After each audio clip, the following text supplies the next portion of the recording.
Saudara, peringatan tegas Presiden terpilih Prabowo Subianto agar kader partai yang ditunjuk menjadi menteri tidak mencari keuntungan pribadi dari APBN dan APBD memantik reaksi positif publik. Buka-bukaan Prabowo menjelang pengumuman nama menterinya dinilai sebagai cara baru yang patut dicontoh untuk memulai pemerintahan baru yang berkomitmen tidak mencuri uang negara. Namun seberapa ampuh peringatan Prabowo ini bagi calon para pembantunya kelak? Inilah catatan Kompas TV. Prabowo ancam menteri, jangan curi APBN. Selamat datang Bapak Jenderal TNI Purnawirawan, Bapak Haji Prabowo Subianto. Jangan menugaskan menteri-menteri yang saudara tunjuk untuk cari uang dari APBN, APBD. Pak Prabowo! Jelang pengumuman nama-nama menteri, Presiden terpilih Prabowo Subianto secara gamblang melempar berbagai pernyataan tegas dan keras untuk para calon pembantunya kelak di ruang publik. Peringatan keras Prabowo ini bisa dipahami sebagai warning di masa proses pemanggilan calon-calon menteri di kabinetnya, yang menurut rencana finalisasi proses pemanggilan calon menteri hari Minggu ini. Proses pemanggilannya ini pengundangannya masih dibicarakan. Kemungkinan baru besok atau minggu baru final, kemudian baru akan dilakukan pengundangan kepada para calon. Tak hanya soal nama, jumlah kursi yang diperoleh parpol-parpol koalisi Prabowo pun turut menjadi sorotan. Seperti isu Partai Demokrat yang mendapat jatah 4 hingga 5 kursi menteri, serta 2 wakil menteri.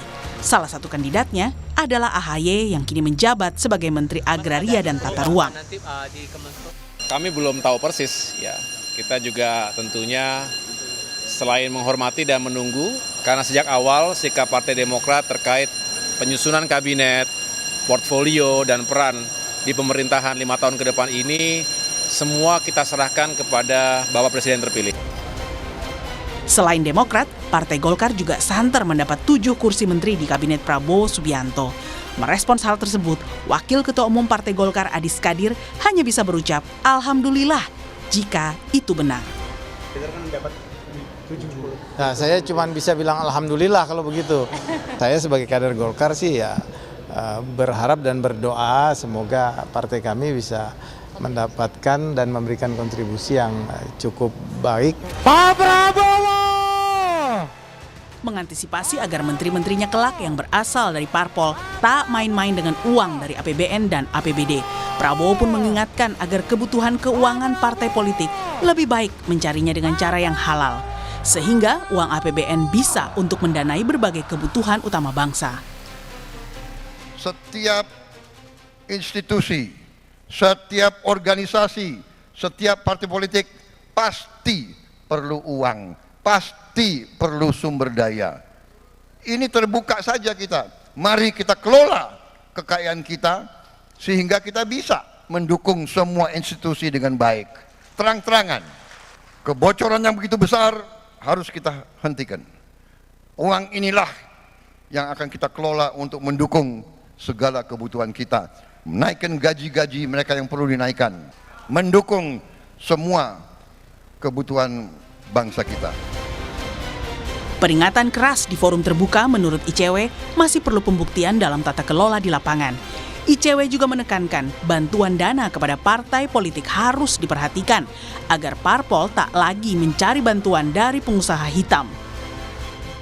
Kalau bicara soal statement kan itu sebenarnya lebih kepada komunikasi politik untuk mendapatkan dukungan publik. Ya betul bahwa itu kita anggap sementara ini punya komitmen, tapi itu harus diuji dalam tataran praktik nanti bagaimana kebijakan, program yang harus dilakukan. Menurut saya yang paling penting adalah bicara soal partai politik.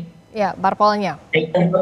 Yang belum disinggung adalah bagaimana meningkatkan bantuan kepada partai politik. Nah, kalau kemudian APBN kita dari sumber-sumber revenue tadi bisa diperkuat APBN kita, saya yakin nanti partai-partai politik ini bisa meminimalisir mendapatkan sumbangan-sumbangan dari pengusaha-pengusaha hitam gitu. Yang ujung-ujungnya sebenarnya pada akhirnya tadi minta izin kuasa pertambangan, kuasa untuk melakukan illegal logging dan lain-lain. Pilihan politik Prabowo yang merangkul lawan politiknya di saat Pilpres membuahkan konsekuensi terbentuknya koalisi gemuk. Maka ketegasan dan buka-bukaan Prabowo kepada calon pembantunya di kabinet agar tak main-main dengan uang negara patut didukung. Meski begitu, ucapan tegas tak akan berarti bila tanpa pembuktian. Tim Liputan Kompas TV.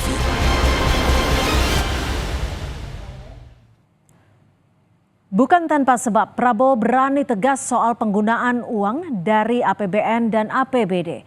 Faktor gemuknya koalisi menjadi tantangan bagi Prabowo untuk mengorektasi kebijakannya secara tepat kepada perwakilan 13 parpol di kabinetnya kelak.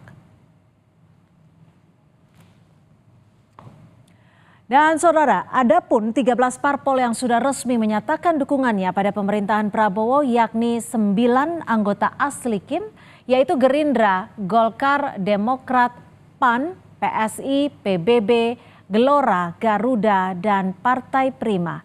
Koalisi pun bertambah dengan bergabungnya PKS, PKB, P3, Perindo, dan Nasdem. Dan saudara, dalam perjalanan 2 periode di pemerintahan Presiden Jokowi, tercatat ada 6 menteri yang terlibat korupsi.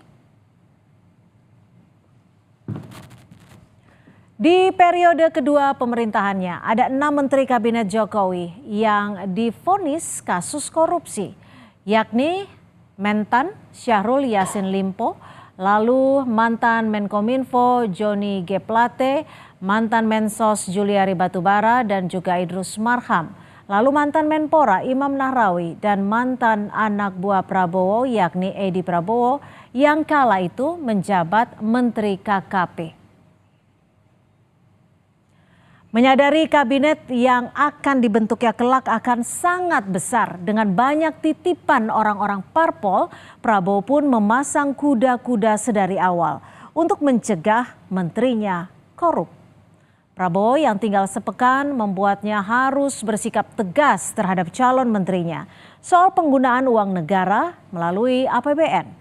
Peringatan yang disampaikan di ruang publik itu bisa dinilai sebagai bentuk komunikasi politik Prabowo untuk mendapat dukungan halayak luas demi memastikan APBN selama ia memerintah tidak bocor lagi oleh pembantu-pembantunya.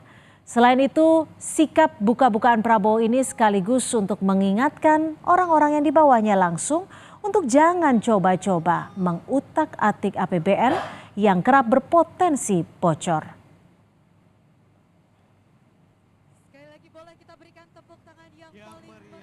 Demikian catatan Kompas TV pekan ini. Kita jumpa lagi minggu depan.